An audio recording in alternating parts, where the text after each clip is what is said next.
نحمده ونصلي على رسوله الكريم.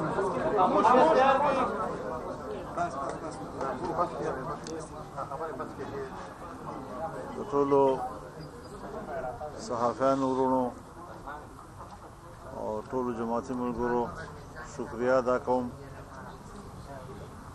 چې تاسو دلته جمع شوي یې، موږ له عزت راکړه. الله مو همیشه خوشحاله او عزتمند لري. خبرې په اردو کې کوو. مولانا صاحب ټولو نه مخکې تاسو ته میدان ته په راتګ باندې خوشامدید وایي او ستاسو د صحت کاملې لپاره دعا کوو. تاسو بیمار یو، موږ سره ټایم وګړه مشکور یو. ستاسو یو ځل بیا ستاسو کور چې کوم دی خلایق جوړ شوي دي، خلک دي راځي، وزیر اعظم راځي، د پي ټي آی مشران راځي، د محمود خان خاقان نبرچو، نور خلک.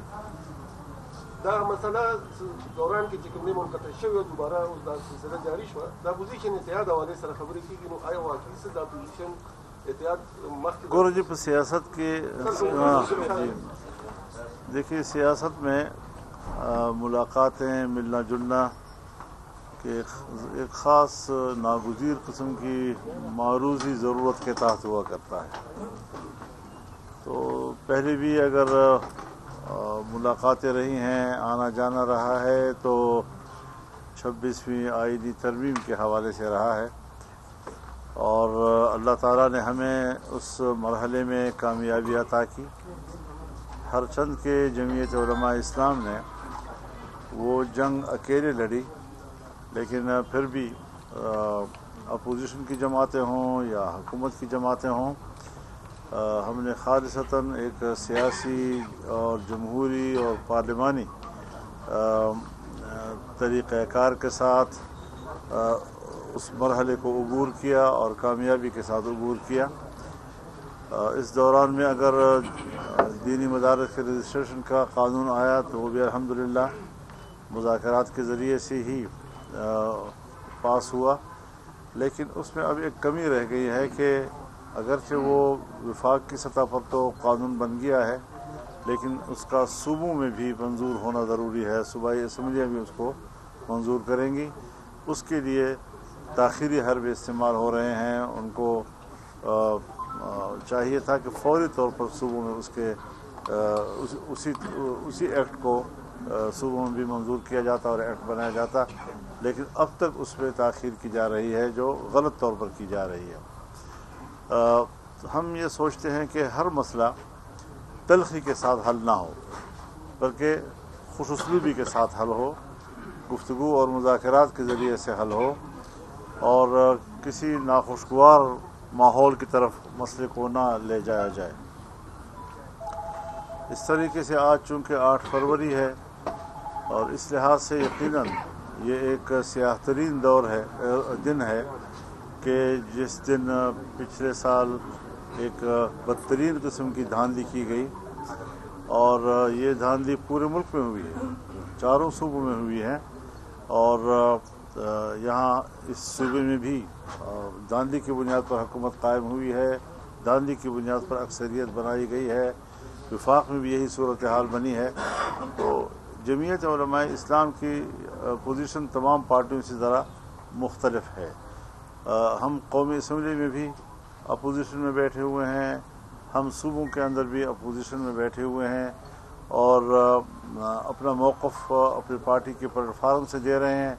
اور اس بات پر ہم واضح ہیں کہ انتخابات میں ووٹ وہ عوام کا حق ہے، اور عوام کے حق پر شبخون مارنے کی اجازت نہ کسی اسٹیبلشمنٹ کو ہے، نہ کسی بیوروکریسی کو ہے، نہ کسی طاقتور جاگیردار کو ہے، نہ خان کو ہے، نہ نواب کو ہے، نہ وڈیرے کو ہے. یہ غریب اور عام آدمی کا حق ہے، اور ہم اس حق کی تحفظ کی جنگ لڑ رہے ہیں. مولانا صاحب، پی ٹی آئی اور حکومت کے مابین مذاکرات کی ناکامی کے بعد دونوں فریق ایک دوسرے پر غیر سنجیدگی کا الزام عائد کر رہے ہیں. آپ کے خیال میں دونوں سچ کہہ رہے ہیں. مولانا صاحب وزیر اعظم صاحب اپنے ایک سالہ کارکردگی کو لے کر بڑے مطمئن ہیں، آپ کس طرح دیکھ رہے ہیں اس حکومت؟ میرے خیال میں ابھی ہمارے لیے اطمینان کی کوئی چیز نہیں ہے جب تک عام آدمی کوئی تبدیلی محسوس نہ کرے، کوئی خوشحالی محسوس نہ کرے، کوئی ملک کو روب ترقی محسوس نہ کرے۔ یہ جو آئے دن کے روزمرہ کے اشارات، یہ کبھی چڑھتے ہیں تو کبھی گرتے ہیں، یہ کوئی معاشی بہتری کی طرف جانے کا سفر نہیں ہے، یہ معمول کا اتار چڑھاؤ ہے جو ان کی معیشت میں ہوتا رہتا ہے۔ میں سمجھتا ہوں کہ آئندہ سال جی ڈی پی بھی کم ہوگا اور آئندہ سال تک روپے کی قدر بھی اور گرے گی اور مہنگائی اور زیادہ بڑھے گی۔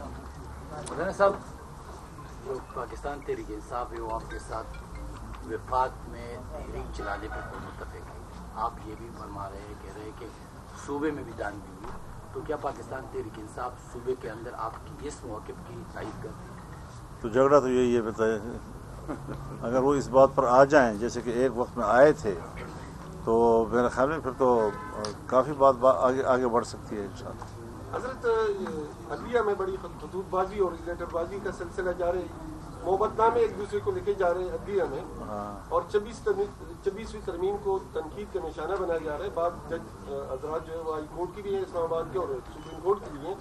26ویں ترمیم میں آپ کا بھی حصہ تھا، تو آپ سمجھتے ہیں کہ میں تو سمجھتا ہوں کہ ہم نے عدلیہ کو بھی بچایا ہے، ہم نے آئین کو بھی بچایا ہے، ہم نے پارلیمنٹ کو بھی بچایا ہے، ہم نے عوام کے حقوق کو بھی بچایا ہے، شہری حقوق کو بھی بچایا ہے، انسانی حقوق کو بھی بچایا ہے۔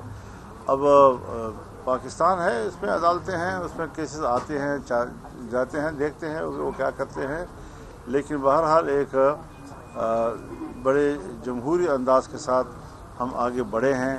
باقی جو عدالت فیصلہ کرے گی دیکھا جائے گا، پھر اس کے بعد تبصرہ کیا جائے گا۔ حکومت کے خلاف جو اتحاد پی ٹی آئی نے اعلان کیا ہے کہ حکومت کے خلاف سیاسی اتحاد بنا رہے ہیں، اگر اتحاد بنتا ہے تو کیا جو یو ایس کا حصہ ہوگا؟ میرے خیال میں ابھی دلی دور راستہ، ایسی کوئی بات فی الحال نہیں ہے۔ بات چیت چلتی رہی ہے، رابطے ہیں، گفتگو چلتی رہتی ہے، لیکن ابھی کوئی ایسی صورتحال نہیں ہے، کیونکہ جمعیت علماء اسلام کے جو براہ راست تحفظات ہیں ابھی اس حوالے سے کوئی بات نہ ہوئی ہے، نہ پیش رفت ہوئی ہے۔ البتہ روزمرہ کے معاملات پر ہم بیٹھتے بھی ہیں اور بات بھی کرتے ہیں، اتفاق رائے آتا ہے تو اتفاق رائے بھی کرتے ہیں۔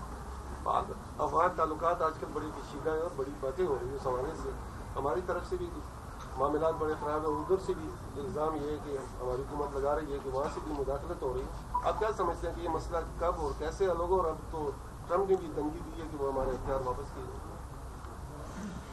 دیکھیے، ٹرمپ کی اگر کوئی بات ہے وہ تو اوٹ پٹانگ مار رہا ہے،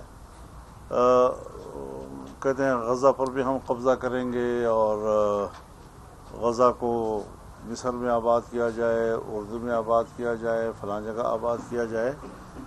یہ شخص سرے سے جانتا ہی نہیں ہے کہ بین الاقوامی معاملات ہیں کیا۔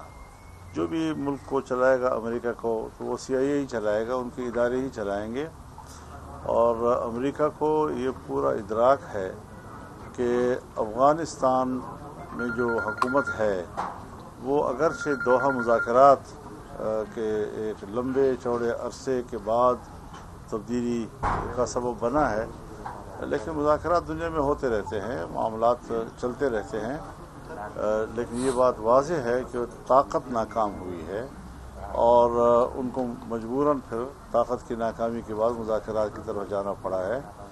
بالکل اسی طریقے سے غزہ پر جو 15 مہینے جنگ رہی ہے، بمباری ہوئی ہے، اس میں بھی اسرائیل جنگ ہار چکا ہے، اور اگر اس کی پشت پر امریکہ ہے تو جس طرح افغانستان میں شکست کھا چکا ہے تو وہاں فلسطین میں بھی شکست کھا چکا ہے۔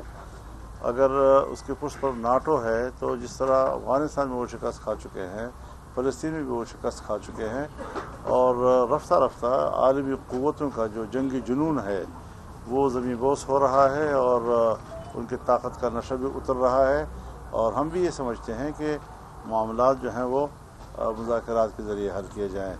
فلسطین کی سرزمین فلسطینیوں کی ہے، اور یہ تو پہلی جنگ عظیم کے فوراً بعد جو دنیا میں شکست کھائی یہودیوں نے اور ہر جگہ مار کھائی اور در بدر ہوئے، تو اس زمانے میں اقوام متحدہ کی سطح پر قرارداد پاس ہوئی کہ یہ ایک بین الاقوامی ذمہ داری ہوگی کہ یہودیوں کو دنیا بھر میں آباد کیا جائے، اور یہ کہ کہیں پر بھی کسی ملک میں جبری آبادی نہیں ہوگی ان کی۔